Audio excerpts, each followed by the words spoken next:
Avraham himself, if we want to look at the person Avraham and the time that he lived, he interestingly represents a period change in the totality of the time in this that we have in this world, where his arrival into the story of life and creation represents the dawn of a new era. And I chose that word particularly because 2,000 years until Avraham arrived in the world were called years of darkness and bewilderment, emptiness. It was really, Kabbalistically speaking, a mess.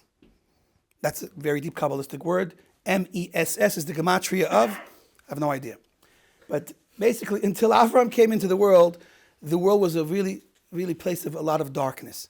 And Avraham represents the idea of the awakening of the dawn, a new era, and the light of Torah. And when we count the years of Torah, so the next 2,000 years of creation, from the year 2000 roughly till the year 4000, are years of Torah, the years of the idea of spreading this light of Torah. And the last 2,000 years are defined in this Ma'amar Chazal as the years of Yemot HaMashiach. Okay, and that's what we have. That's how we divide the 6,000 years. Specifically, when is the shift noted? It's noted on a pasuk in Avraham's story.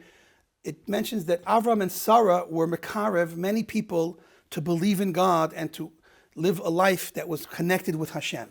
When Avram and Sarah succeeded in doing that in a major way, and the verse says that the soul they made in Charan is a word that's related with anger. It really points to the negativity of this world, the wicked of the world, the people that are going against Hashem. And they went to Charan even, where people had nothing to do with Hashem. They were too busy, or they were even worshiping idols. They went to Charan and they made a soul, the singular soul that they made in Charan. That's where Torah begins. Why? Because ultimately the light of Torah is meant to light up the world, not just to be yours. And when Avraham began teaching Torah to the masses, and not only just teaching them ideas, we have universities that speak about great ideas. You can even learn Kabbalah in university. Rabbi Janet, I believe. Or Rabbinit, whatever it doesn't, whatever it is. I don't advise going to Janet. I just made up a name. The person, I'm not picturing anybody because there is no Janet, but when you learn Kabbalah, obviously it's not in a university is the place to go. You have to be very careful we want real Kabbalah. Okay, but that's another discussion. So when Avraham and Sarah began to teach the people, that's when the years of Torah begin, because Torah is not a private property. Torah belongs to the world, and it is the cure for the world. And when they began teaching, that's Torah. And it was, the pasuk in the verse says that the soul they made in Charan. Unbelievable. They went to a dark place, a place full of evil people, and they began spreading that light of goodness. So that's the light. That's the light of the dawn, because what we're seeing here is when you have light and the revelation of light, that conquers and eradicates the darkness. There's an expression in Chazal that a little bit of light, a drop of light, can push away a lot of darkness. One small drop of light pushes away darkness. There's a saying, even from a secular person, I believe, Martin Luther King talks about, you cannot get rid of darkness with darkness. Only light can get rid of darkness, something along those lines. And he was, obviously he was a biblical type of man, so he learned ideas from the Bible, and he was mechavan to this, which is a Torah concept. Light is what's going to vanish the darkness. So let's take a look at this. I think it's a beautiful visualization of this. Let's look at how this works. If you go out early enough, or if you stay out late enough, which I can relate to, staying out very late, because nighttime is a time to meditate, have a few l'chaims, with your chavrusa, with a rabbi, go to a farbrengen, and you drink and you get inspired. You get so inspired, you just want Hashem. You just want to get more alive. You want to live life. And so what do? So everyone's sleeping and you're awake. That's actually the story of Avraham as well. Everyone was sleeping in his time and place, and he was awake because he knew Hashem, he found Hashem. So what do you do when everyone is sleeping and you're awake? You can't make a party. You go out and you talk to Hashem. You connect with Hashem. And if it's still dark, so what do? I used to live on the ocean. So you go to the beach. It's beautiful. Beautiful black horizon. And if you position yourself in the right way, so it's all black. And then as you're out there meditating, praying, talking, thinking, so all of a sudden, one side starts to get lighter. Lighter and lighter and lighter. It starts very little, and then slowly, slowly. So at a certain point, it would be a beautiful picture, is you have mamash from the middle going this way, it's black to blue to lighter blue to day.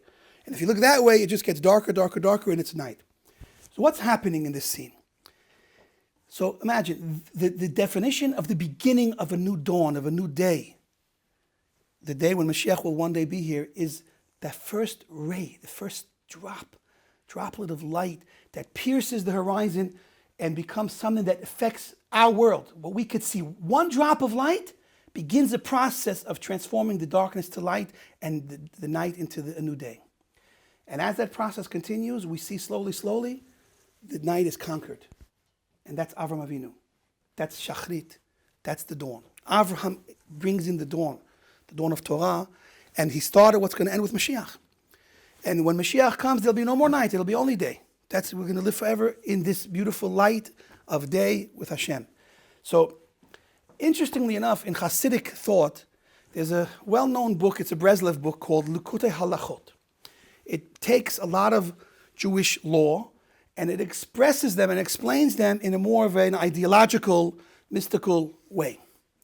And it's funny because when he speaks about, there's a very famous Torah that Rabbi Nachman, the first Breslev rabbi, wrote, called Nukudot Tovot. It's the idea of finding the sparks of light within a person, even the darkest of people, even the biggest wicked person has in him some good. And if you can find that little first drop of light, then you can find another and another. And you can transform the Rasha into a good person because you find so much good that you overlooked. And so when Rabbi Natan, the student of Rabbi Nachman, was organizing his book of Likutei Halachot, taking all of the ideas that he learned in Chassidut, in Jewish mysticism, when he was combining that together with Jewish law, so he took the lesson, it's one of the very well-known lessons of Breslev, of finding the drops of light, the Nukudot Tovot, within a person, even a wicked person. He connected that idea with the law of dawn, with the idea of waking up in the morning, and the idea of dawn coming, and the idea of a new day starting. So I see an interesting connection, because a person is called a small world. Just like the process of dawn in the big sense, in the global sense, is the idea of transforming a dark night into a beautiful new day. Personally within, finding the good within you and within others is also a process of dawn. It's a process of transforming the night and the darkness into light and goodness within a person. And that's the connection, and it's a beautiful connection. And that's Avraham. Avraham also, how did he bring wicked people closer to Hashem? I do not believe he looked at them as worthless, useless, wicked people that Yamach Shemam, Hashem should send a ball of light from heaven and kill them, or they should burn in hell forever. I doubt that was Avraham's mindset and Avraham's way that he went about drawing them close to him. I believe Avraham had so much love in him that he was able to love everyone that he saw. And he had such eyes, such sight, such vision that he was able to see the potential good in everyone. And it's that attitude and that approach that brought so many to serve Hashem, to recognize Him, to love Hashem, to join Avraham and this side of goodness. That's finding the good in your fellow human being. And again, love yourself as well. Don't just love others. Love yourself and find the good in you. We need to be empowered. We need to be inspired. We're not here to kill ourselves or others with the evil look of negativity. It's not enough negativity. And I'll quote some type of other rabbi. With all that we've been through all of the years, right now we need to lift up the Jewish people, not put them further down. We're down enough. We need to be lifted up right now.